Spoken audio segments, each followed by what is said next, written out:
Salut les gamers, bienvenue au labo. Aujourd'hui on fait le point sur les jeux les plus attendus pour 2025 avec 10 jeux que j'ai sélectionnés pour vous personnellement et que j'attends avec impatience. Ce classement n'est pas exhaustif, c'est seulement mes préférences et reflète simplement mes goûts. Allons-y sans plus tarder, activons la machine à voyage dans le temps, c'est parti!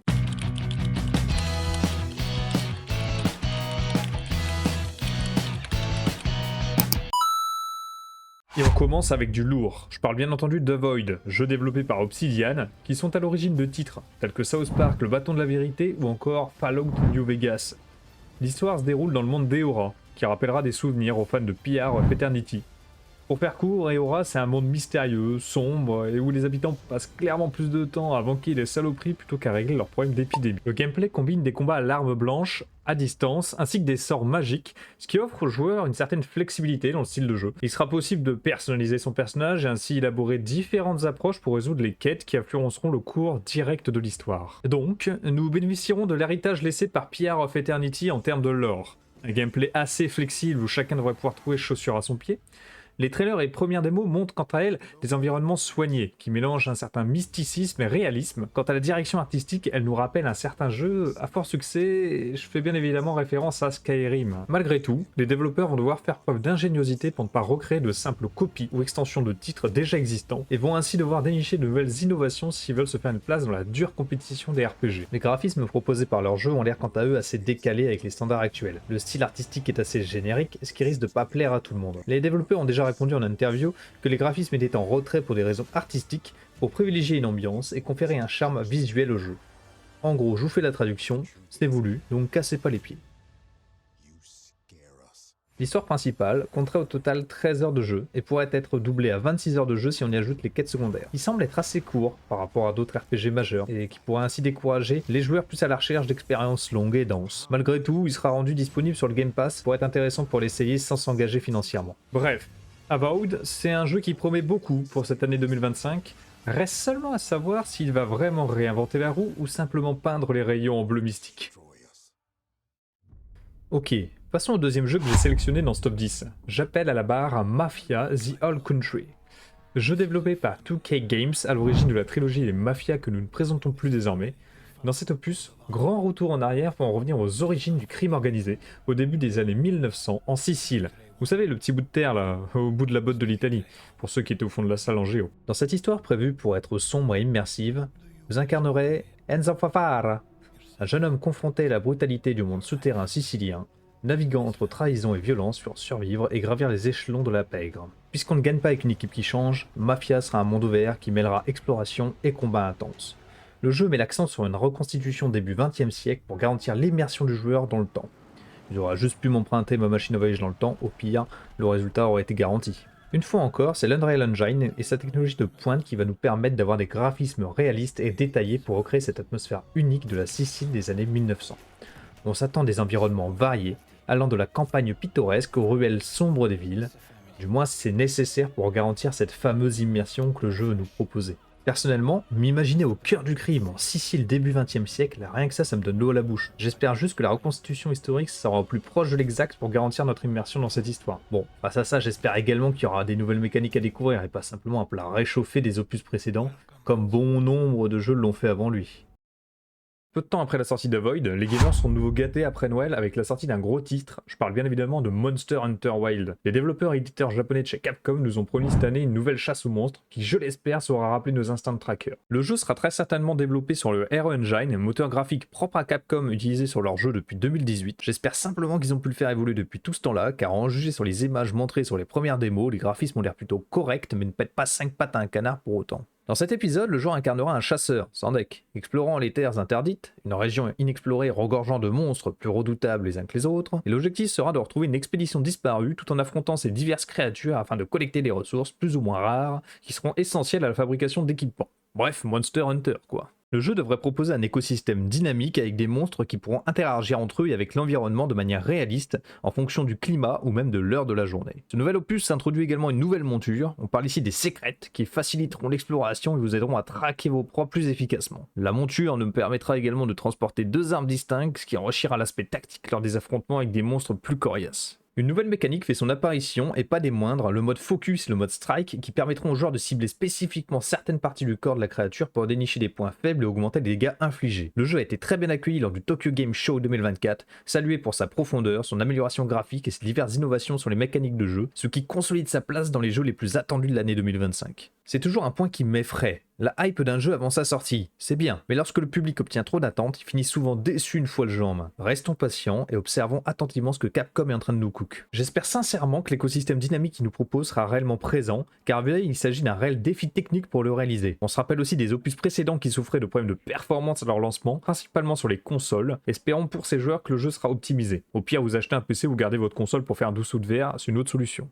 Encore un jeu qui sortira dès le début de l'année, plus précisément le 4 février. Oui, vous ne rêvez pas, Kingdom Come Deliverance aura son deuxième opus. Ah là là, Kingdom Come Deliverance, j'en ai passé des heures sur ce jeu à galoper au travers des contrées, me saouler la gueule dans les tavernes et me faire casser la figure en voulant me prendre pour un pro-chevalier en tant que petit gueux des prés. Pour vous remettre dans le contexte, l'histoire se déroule au début du 15e siècle en Bohême, qui est la Tchéquie actuelle. On y suit l'histoire d'Henri, après le premier opus, fils de forgeron, en quête de justice et de vengeance, au cœur d'un conflit envers l'empereur Sigismond et ses alliés. Le jeu conservera sa perspective à la première personne, qui a fait son identité, et les décisions du joueur ont un impact direct sur l'histoire et le développement du personnage. L'arbalète sera introduit dans ce nouvel opus, ainsi que les premières formes d'armes à feu, ce qui promet d'enrichir le système de combat. Une notion de réalisme comme par exemple le sommeil ou encore la faim seront toujours présents dans cette suite. Kingdom Come Deliverance 2 sera 2 fois plus vaste que son prédécesseur, divisé en 2 grandes parties explorables, à savoir le paradis de Bohême, une région riche en nature, et la ville de Kutna-Hora, plus connue sous le nom de Kuttenberg, autrefois un centre économique majeur. En termes de durée de vie, le jeu est estimé à une centaine d'heures de jeu, dont 5 heures de cinématique, assez pour vous faire oublier la vie réelle, et tout ceci sans compter les DLC futurs. 3 éditions du jeu seront disponibles, standard avec juste le jeu, Gold qui inclut en plus un pass d'extension, et enfin l'édition Collector qui inclura des objets exclusifs comme une carte en tissu de Kuttenberg, un ensemble de pins Coat of Valor, des cartes à collectionner les rebelles du roi, une lettre d'espérance et une figurine d'Henri sur son cheval, tout ça pour la modique somme de 200 boulasses. Le jeu a suscité un bel engouement, notamment en remportant le prix du meilleur jeu PC à la Gamescom 2024, mais également par son nombre de précommandes sur Steam qui a déjà dépassé le million. Moi quand je vois ça, je dis juste take my money, et je me rappelle de ces foutus bugs que j'ai vécu sur le premier opus. Mon dieu, ce qu'il fallait s'accrocher pour espérer garder de la motivation pour aller au bout de l'histoire. J'espère vraiment que les développeurs seront vigilants à cet égard avant de sortir leur jeu. Faut dire que les projets ambitieux comme ça emmène souvent un énorme lot de bugs.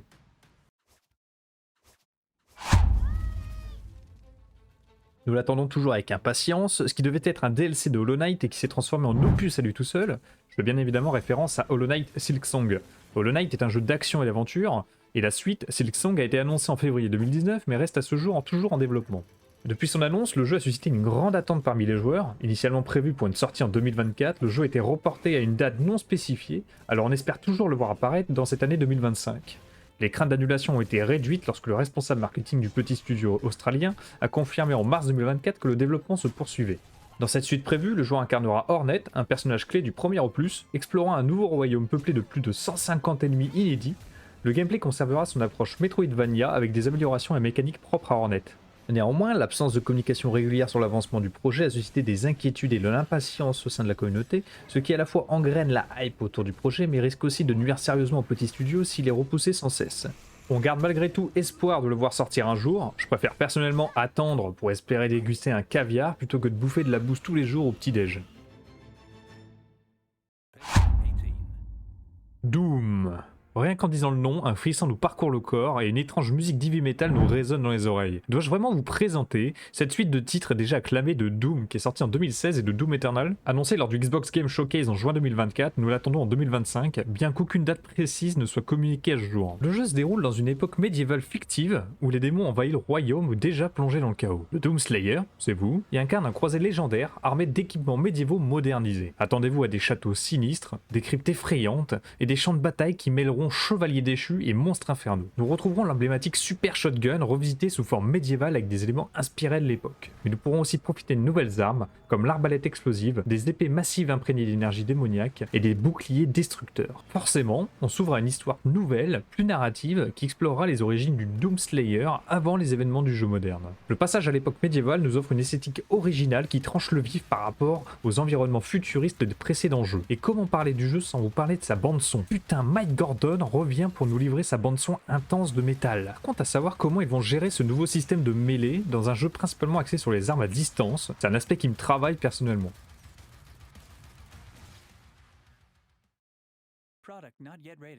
Et on arrive à la 4e place des jeux que j'attends le plus cette année. Je place à l'entrée du podium une pépite française. Je parle bien évidemment de Clair Obscur Expédition 33. Le jeu est développé par Sunfall Interactive, un jeune studio français basé à Montpellier et créé en 2020. Ils ont annoncé leur premier jeu à l'occasion de la Xbox Game Showcase et j'ai personnellement très hâte de voir ça. Alors, Clair Obscur Expédition 33, qu'est-ce que c'est? Eh bien, nous sommes face à un jeu de rôle au tour par tour qui se déroule dans un univers inspiré de la belle époque française, dans un univers mêlant éléments fantasy et science-fiction, le tout saupoudré d'une narration riche. Les joueurs suivront donc l'expédition 33, si je vous assure, un groupe déterminé à arrêter la Peintresse, une entité dont les pouvoirs divins permettent d'effacer les personnes en peignant leur rage dans le ciel. Comme je vous l'ai dit, le jeu se déroule au tour par tour, mais on y ajoute des mécaniques en temps réel telles que des QTE au moment d'attaquer ou de se défendre. On s'attend donc à des combats ultra dynamiques et d'autant plus immersifs que d'attendre patiemment que les ennemis vous savatent sauvagement la gueule. Une fois de plus, l'Unreal Engine frappe fort, puisque c'est le moteur qui permet d'offrir des graphismes de haute fidélité, mettant en valeur des environnements détaillés et ultra réalistes. Les développeurs ont par ailleurs exprimé leur ambition de créer un RPG au tour par tour de haute qualité en s'inspirant de succès japonais tels que Final Fantasy ou encore Persona. Alors si je devais faire court, Sunfall Interactive nous cuisine un jeu qui a l'air vraiment très prometteur, avec un système de combat au tour par tour revisité qui pourrait apporter un vent de fraîcheur dans le genre, en l'associant avec un univers riche et original,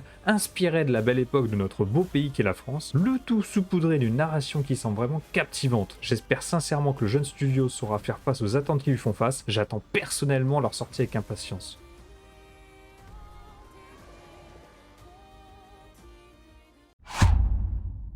Je vais sûrement me faire des ennemis en le mettant si haut, mais franchement j'en ai rien à foutre tellement je suis fan de la série. Place à la 3e position, Civilization 7. J'ai tellement poncé les précédents opus, et étant particulièrement fan de jeux de stratégie, c'était sûr qu'il finirait aussi bien placé dans le top. Pour ceux qui vivent au fin fond d'une caverne, elle-même au fin fond d'une grotte, je vous résume vite fait ce que c'est Civilization. Civilization est un jeu de stratégie, au tour par tour, qui vous met dans la peau d'un leader bâtissant une civilisation au travers de l'histoire. Le but, partir de l'âge de pierre avec une petite tribu et la faire évoluer jusqu'à l'ère moderne, voire futuriste, tout en conquérant le monde ou en atteignant la gloire par d'autres moyens. Civilization, c'est un jeu où vous pouvez complètement réécrire l'histoire. Vous voulez voir Gandhi devenir un dictateur belliqueux? C'est possible. Construire des pyramides à New York? Pourquoi pas. En résumé, c'est une série culte pour les amateurs de stratégie et de gestion, où chaque partie est une nouvelle aventure pour bâtir un empire qui traverse les âges. Ce nouvel opus apporte son lot de nouveautés, sinon à quoi bon l'acheter? Les joueurs pourront désormais mélanger les leaders et les civilisations pour créer des empires sur mesure. Il y aura au total 3 grandes ères, l'Antiquité, l'exploration et la modernité. Chaque ère proposera des voies spécialisées pour orienter votre progression économique, militaire, culturelle ou bien scientifique. Au niveau des graphismes, le jeu devrait être revu, plus immersif, plus vivant. Ils associent ça avec un gameplay plus dynamique pour réduire les temps d'attente entre les tours, car oui, tu te fais sérieusement chier quand tes mates mettent 10 minutes à faire leur putain de choix. Bref, Civilization, c'est un jeu qui va arriver très rapidement et qui va aussi très rapidement atteindre mon poignet. Il est vrai que les joueurs novices puissent être intimidés par la complexité du jeu. J'espère que les développeurs auront l'amabilité de simplifier leur interface et d'y associer un tutoriel qui balayera la majorité des notions. Il est dit également que jouer en multijoueur sera d'autant plus accessible. J'espère vraiment que ça sera le cas. J'ai vraiment hâte de me faire trouver le cul en 2152 par Gandhi à la tête des Aztèques qui décimera le monde à coups d'ogives nucléaires.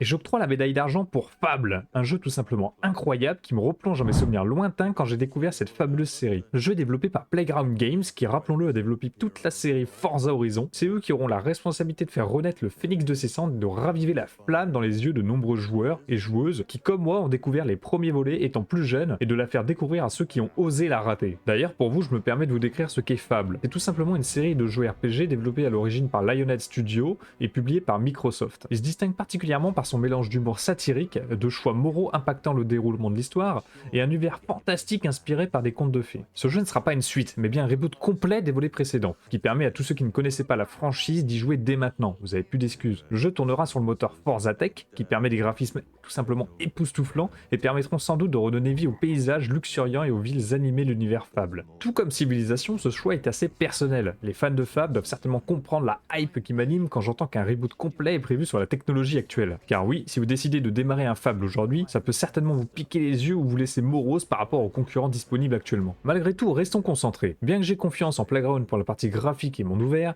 ils ne cumulent pas l'expérience en termes de RPG. J'espère sincèrement qu'ils seront à la hauteur du défi, sachant que prendre la relève des titres précédents et convaincre son public ne sera pas forcément mince à faire. Nous n'avons pas spécialement de détails sur les mécaniques de jeu qui seront proposées. On espère bien évidemment que des nouveautés feront leur apparition depuis la sortie de Fable 3 en 2010. Oui, ça commence à dater, on parle quand même de la Xbox 360.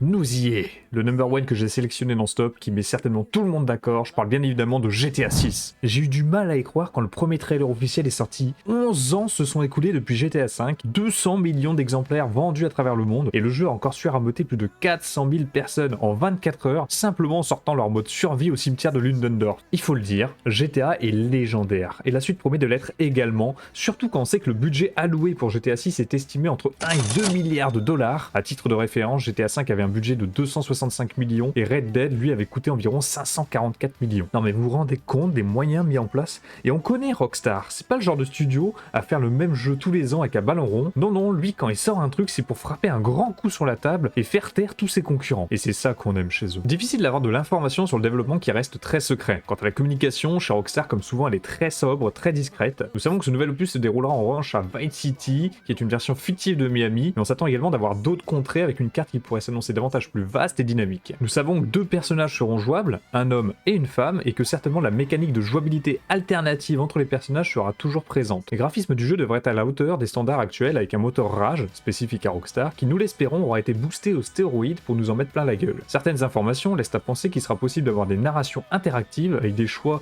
qui influenceront le cours de l'histoire, mais ce genre d'information est à prendre avec des pincettes bien évidemment. Nous sommes très nombreux à attendre patiemment avant de poser nos mains sur ce jeu, mais restons calmes, le jeu ne serait prévu qu'en automne 2025 d'après les projections de Take-Two Interactive, la société mère de Rockstar Games. Même si cela reste bien entendu une simple estimation et non une information absolue. Une chose est quasi sûre, les joueurs PC vont sûrement devoir attendre au moins jusqu'en 2026 pour espérer tâter le jeu, comme c'était déjà le cas avec tous les autres GTA avant lui. Et voilà, c'est tout pour aujourd'hui. Qu'avez-vous pensé de ces jeux à venir pour 2025? Dites-moi tout en commentaire, je suis curieux de savoir lequel vous attendez le plus. Si la vidéo vous a plu, n'oubliez pas de mettre un petit like et de vous abonner pour ne pas rater mes prochaines analyses et news sur l'univers du jeu vidéo. Merci d'avoir regardé et à bientôt sur ZQ Games Labs pour plus de contenu. Ciao!